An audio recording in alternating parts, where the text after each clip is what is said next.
사실 우리가 서두에 뭐 우리 강 교수님도 말씀해 주셨지만은 서울 뭐 교통체증 사실 뭐 하루 이틀 날인가 뭐 막혔다는 거 이건 이제 핑계예요. 어제도 막히고 오늘도 막히는데 가장 심각한 이 서울 교통체증 하지만 세계적으로 봤을 때는 그렇게 심각한 수준은 아니다라고 말씀해 주셨는데 이 교통체증을 해결하기 위한 계획들 좀 요거 먼저 좀 짚어주세요, 교수님. 서울시와 같은 대도시의 교통 문제 해결하기 위해서는 다양한 방법들이 지금 논의되고 있죠. 첫 번째는 도로 개선, 교차로 및 신호 운영 개선, 혹은 지하도로 확장 이런 사업들이 이루어지고 있고요. 뿐만 아니라 승용차 통행을 제한시키려고 하는 교통 수요 정책들도 좀 같이 진행이 되고 있습니다. 여러분들 요즘에 잘 아시는 뭐 대중교통 활성화, 자전거 도로, 첨단 교통시설 등등을 통해서도 서울시의 교통 혼잡을 줄이려고 하는 많은 노력들이 지금 진행되고 있긴 합니다. 엄청난 노력도 우리가 쏟고 있고 돈도 많이 들고 있어요. 그래서 대중교통이 우리가 지하철 네트워크만이 사실은 세계에서 그 좋은 5개 안에 들어가요. 그럼에도 불구하고 더군다나 최근에 이제 코로나19 때문에 지금 대중교통 이용이 조금 줄긴 했죠. 그래도 그렇게 노력을 해도 막히긴 막혀. 그러나 아까 우리 이동민 교수 얘기했듯이 뭐 세계에서 가장 혼잡한 그런 10대 이런 데는 우리 안 되는데 사실은 혼잡한 데들이 보면은 이게 뭐 방콕, 태국 방콕, 뭐 멕시코 시티, 안 가봤어. 예?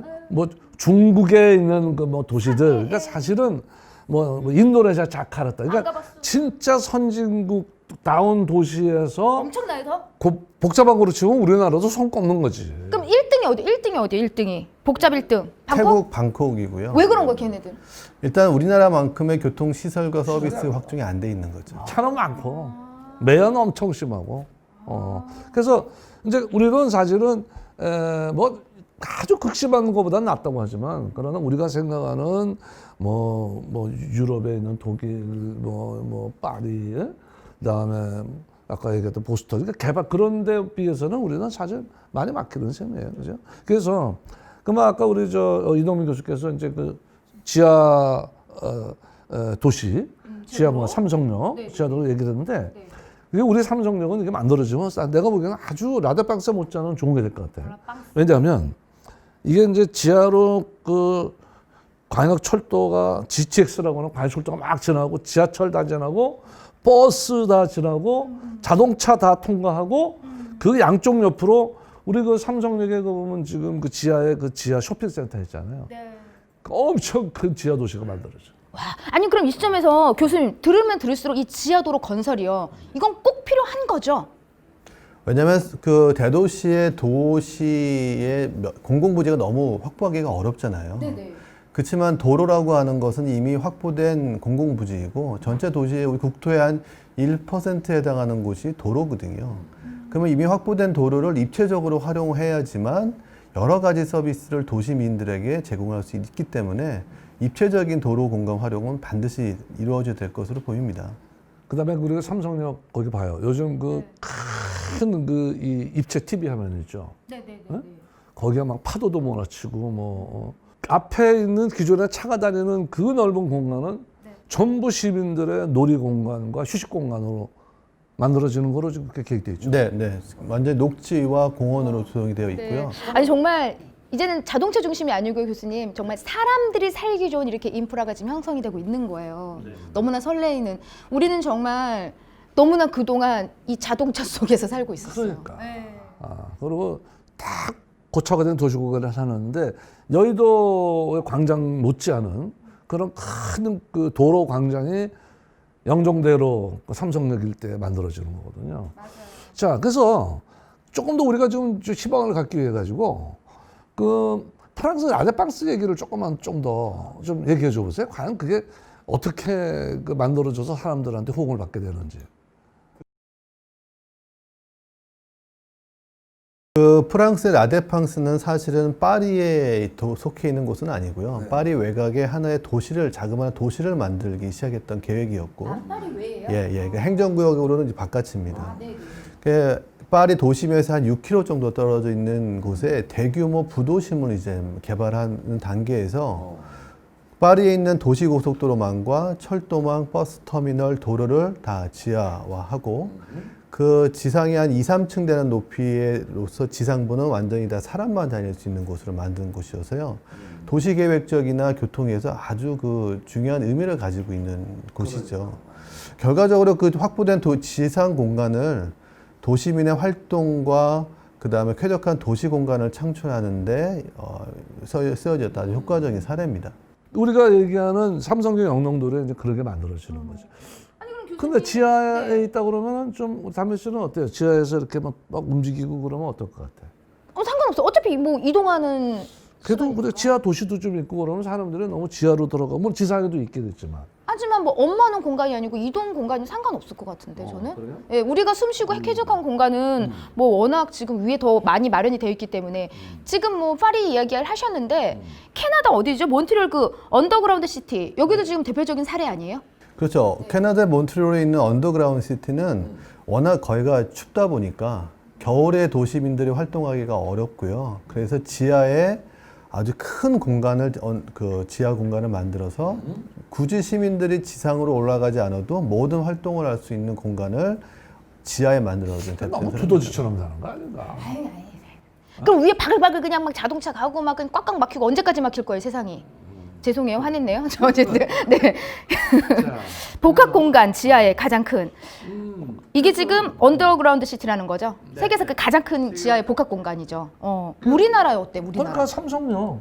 지금 말씀드렸던 프랑스의 아델팡스라든지 그 다음에 캐나다의 언더그라운드 시티와 가장 유사한 첫 번째 사례가 이 영동대로의 복합환승센터일 텐데 삼성역에서 봉은상역까지 한 600m가 넘습니다. 그 공간 자체가 다 지하의 공간이 만들어지는 거고요. 지하 6층으로 조성될 예정이에요. 그럼 지하 6층에 뭐 GTX역이라든지 철도역, 버스터미널, 지하 도로가 다 만들어지고요. 그뿐만 아니라 전체 면적이 약 연면적 기준으로 한 16만 제곱미터 정도라고 하는데 그러면 잠실야구장의 한 30배 크기거든요. 예. 야구장에 30배? 네. 엄청나네요 그러면. 네, 그와 같은 그 공간에 뭐 코엑스, GBS 등과 같은 기능도 연계되고 지하에? 네. 그 다음에 상업 업무 시설들이 다 밀집해서 아주 강남의 이제 대표적인 랜드마크가 될 것으로 보입니다. 나 그 입점하려면 그 상가하려면 어떻게 되지? 입점? 그거? 적금 한 20년 드시면. 알겠습니다. 서울시 살펴볼게요. 교수님, 그 서울시 지금 교통이 가장 심각하잖아요. 그걸 해결하기 위한 지금 서울시 지하도로 계획 요거 짚어주세요. 예, 그 남북축과 동북축으로 동서축으로 약 3x3 격자형망이 지금 계획되어 있는데 총 연장 길이가 한 149km 정도가 지금 계획이 되어 있고요. 이 지하도로망을 계획함으로써 아까 말씀드렸듯이 서울시 뉴 스마트웨이라고 우리가 부르고 있고 이 지하도로망을 통해서 서울시에서 한 30분 내에 어느 곳에든지 간에 도로에 접근할 수 있도록 할 수 있는 것이 이제 목표가 되겠습니다. 차량은 지하로 다니게 하고 또 환경적인 오염이 발생시키는 차량들도 지하로, 사고 위험이 높은 차량들도 지하로 하게 되고 지상은 이제 사람 중심 도시 공간을 만들려고 하는 거죠. 교수님, 이렇게 뭔가 지금 그런 것들은 그냥 복잡한 건지 아래로 다 우리가 넣어놓고 이제 위에는 우리가 정말 살기 편하고 쾌적한 공간을 좀 구성을 하는데 어때요? 약간 지하니까 좀 공포심 같은 거 살짝 생기네요. 우린 뭐 지진 이런 건 약하긴 하지만 아까 내가 그래서 그런 얘기 했잖아. 지하에 있게 되면 어둑어둑하고 그런 생각도 또. 불은 켜니까 어둡군 안 하는데 좀 그래도 너무 지하에 어때요? 그런 안전적인 부분들 교수님. 사실은 지하 공간에 있으면 사람들이 불안감이나 폐쇄감을 가질 수 있죠.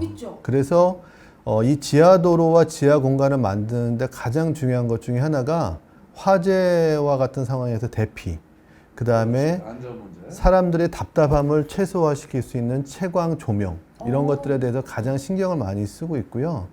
사실은 지하 공간은 뭐 사람한테는 좀 답답한 공간일 수 있지만 저장이나든지 뭐 어떤 데이터 처리소 등등으로 활용할 때에는 너무나 편리하고 중요한 공간으로 활용될 수 있는. 그러니까 사실 지하라는 거는 우리가 잘 활용하면 공짜 공간이거든. 공짜. 집 파니까. 근데 잘 파야 돼요. 그리고 파서 그 쓰긴 쓰는데 금방 얘기했던 뭐 여러 가지 공포에 대한 문제, 대기 문제, 안전 문제 그런 해결을 하고 그다음에 이제 그 지하에 우리가 이제 그 도시철도들 그런 것들을 팍팍 앞으로 이제 이게 잘 되면 그 제2의 영동대로, 제3의 영동대로가 서울시내에 생길 수가 있어요. 그럼 지상에 있던 어떤 도로에 대한 또 기능 또 광장은 좋은 광장이 되고 그럼 축제 공간이 되고. 톨비도 줄어들고 이럴 거 아니에요? 톨비는 어떻게 도시도로니까 고속도로니까 또 아니니까 톨비는 없지. 아니. 그러니까 이제 고속도로에서 우리가 봤던 게 있었잖아요. 근데 그게 네. 지하로 가면 만약 고속도로가 간다. 어. 지하에서 톨비 받으면 되지. 그래 지상의 기능이 좀 약해져서 받던 금액이 좀 줄어들잖아요. 차야 똑같이 지나가니까 상관없어요? 착탁 우리 있잖아요. 그 요즘 저 하이패스. 요거 이렇게 요로 가니까 상관없겠다. 위에서 저 봤던 게 그러니까 들어오던 게 안 들어오면 지금 얘기는 돈 얘기가 아니야. 이 넓은 공간이 생기기 때문에 네. 우리 시민들이 해피하고 즐겁다 이 얘기지. 좋죠. 그리고 거기 도시철도가 많이 가요. 근데 도시철도도 요새는요, 이 공기가 좋아졌어요. 네. 예? 그리고 안에 지하 공간도 환기 시스템이 요새 스마트 환기라고 그래가지고 네네. 엄청난 돈을 투자하고 있어요. 그래서 내가 보기에는 지하철도 여러분 많이 타셔도 됩니다. 도시공간 걱정 안 하셔도 되고. 맞습니다. 네. 오늘 우리 이동민 교수님 함께 해주셨는데요. 끝으로 정말 달라질 우리 서울의 이 지하교통 정말 좀 짧게나마 좀 살짝 정리를 해주신다면요. 네. 서울시가 여태까지는 자동차 중심의 교통 인프라 서비스를 고민했다고 하면 지금 이제는 사람이 훨씬 중요한 도시로 바뀌어가고 있고요. 그러한 사람이 중요한 도시에 걸을 수 있고 자전거를 이용할 수 있는 그런 공간을 확보하기 위해서 도로 공간을 입체적으로 활용하기 위한 노력을 많이 하고 있습니다. 좀 더 좋은 도시가 될 것으로 기대하고 있습니다. 오늘 집에 갈 때 지하철. 지하철. 네, 타고 갈게요. 내 차는 그럼 어떡하지? 차? 주차료 무지개변이 아닌데. 그러니까 지금 타고 싶어도 이게 걱정이네. 주차료가 많이 나와서. 그러니까 올 네. 때부터 차를 놓고 지하철을 많이 이용하시고 네. 마스크 꼭 쓰시고 뭐 그러면 뭐 제적이 없을 것 같아요. 자, 오늘의 교자랄 귀할못 주제 지하도시 공간 지하교통 여기서 마치도록 하겠습니다. 도움 주신 우리 이동민 교수님 마무리 부탁한 거 해주시면서 정리할게요. 네. 네. 오늘도 구독, 좋아요 꾹! 자, 다음에 수고했고요. 자, 네. 우리 여러분 다음에 뵙겠습니다. 네, 감사합니다. 안녕히 계세요. 네.